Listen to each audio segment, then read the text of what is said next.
me to discuss this are Stephen Tan, International Policy Advisory Group Managing Director, and Chen Binghui, National Zhengzhi University Department of Diplomacy Associate Professor. Stephen Binghui, a very warm welcome to the show today. The Philippine Coast Guard ship was on its way on Wednesday, October the 4th, to resupply and rotate the crew on the Sierra Madre, intentionally grounded on Ayungin Shoal, when it was intercepted at a distance of just 1 meter, according to the Philippine Coast Guard. Stephen, let me come to you first. It's half a nautical mile or 1 meter apart. It's all just too close, isn't it? Do you think this is just simply irresponsible? Absolutely it is. This is too close, and this is a very, very dangerous move.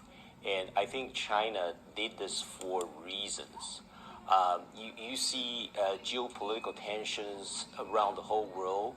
Now the South China Sea, the escalated tension for the past few years in the South China Sea seems to be cooling down. But at that moment, I think China obviously took the initiative to escalate the tensions, particularly between the Philippines, knowing that under President Marcos of the Philippines, the country's relationship with the United States has been getting closer and closer over the past 12 to 18 months, whereas the relationship between the Philippines and China are moving apart a little bit. Now, what's going on here is not by accident. I believe that it's an intentional move and strategic move made by China. To tackle not just the Philippines, but sending a clear signal to the neighboring countries, including Vietnam, and also particularly mainly aiming at the United States. Professor Chen, intentional move, that's what Stephen says, and coincides with what Jay Batong-Bakor says, a maritime affairs expert. He says that, that China wants to provoke essentially a false flag operation. So they want the Philippines to be provoked, and then they can then come in with drastic, perhaps violent action.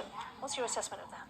I think it is indeed a possibility, but if this is really what China conspired to do, at least we will see some military preparation in advance. So if China is preparing to provoke a larger conflict and escalate a small dispute to a conflict, then we should see more supply ships in the South China Sea. We should see more transfer of weapon and personnel.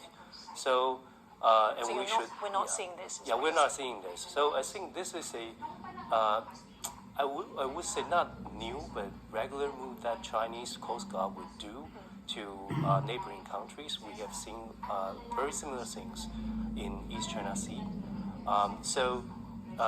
The report says the distance is pretty close this time, right? This is not the first time that Filipino Coast Guard being intercepted by Chinese Coast Guard. It's just we have a better report on this time. So I think this is not something new, but this is something we have to pay attention, because China seems to strengthen its pressure on the Second Thomas Shoal, and Second Thomas Shoal become a target right now. So I think we will see China to intercept more supply ship in the future. So you think it's more of the same, Stephen? Though you think it's something a bit different. Is it change? Well, yeah. Let me just add on something real quick. I think it's very clear that China is sending political signal or message to this region and the rest of the world. But can I just to add on to you? I think it's your argument. Let's look back. We've had the military grade laser. This is all this year. Buoys from last year, water cannon, floating barrier, dangerous intercepts.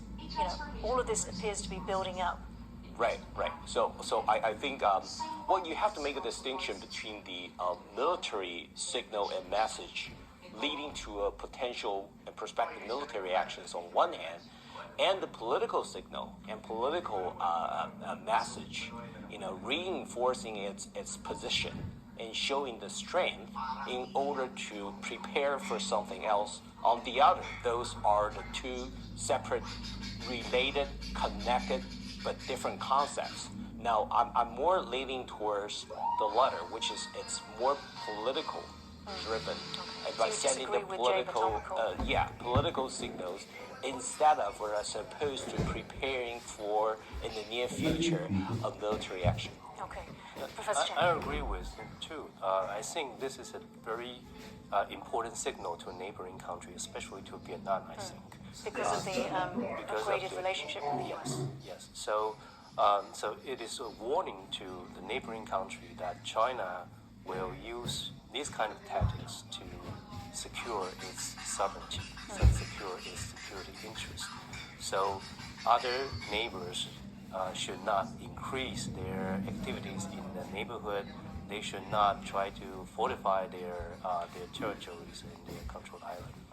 Now, let's move on to the Chinese Foreign Ministry, which has said there was, of course, the Chinese floating barrier to the second Thomas Shoal, which the Philippine Coast Guard cut. And Chinese Foreign Ministry has said it is cutting it was a hazard to navigation and a clear violation of international law. What the Philippines did looks like nothing more than self-amusement. Stephen, what do you make of these comments? Well, it's just political rhetorics. I think it does nothing but reinforcing Chinese position on the territory claimed in the South China Sea, and this is nothing new, and the rest of the world knows it and disagree with it, particularly the Philippines, the Vietnams, and also many other countries, including Australia, in particular the United States.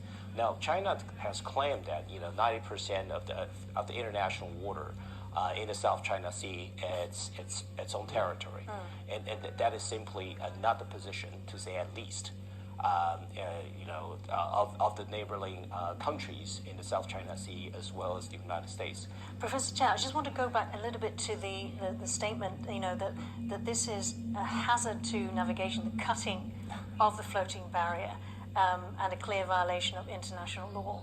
Yeah, Any substance to this? I don't think that this is fully understood by the foreign ministry speaker. Maybe he or she is referring to a different scenario, because putting a barrier inside the water is a hazard to navigation, right? So, and country, whether it is legal or not to put such barrier depends on whether it is located within the territory water or whether you have a jurisdiction of this water. So it is not a violation of international law. So, and if it is a violation of international law, then China can try to appeal to the court, right, to resolve the dispute. So obviously this is just rhetoric, this is just like a standard Chinese official response to this kind of issue. Okay, so China has, as Stephen said, claims 90% of the South China Sea. It's also recently claimed that the second Thomas Shoal has never belonged to the Philippines. In relation to the ruling by the Permanent Court of Arbitration, it stated the arbitration initiated by the Philippines directly concerns the issues of territorial sovereignty and maritime delimitation. Territorial issues are not subject to the United Nations Convention of the Law of the Sea, which is UNCLOS. Besides, in 2006, pursuant to this Article 298 of UNCLOS, China excluded issues relating to sea boundary delimitations from the jurisdiction of a court or tribunal.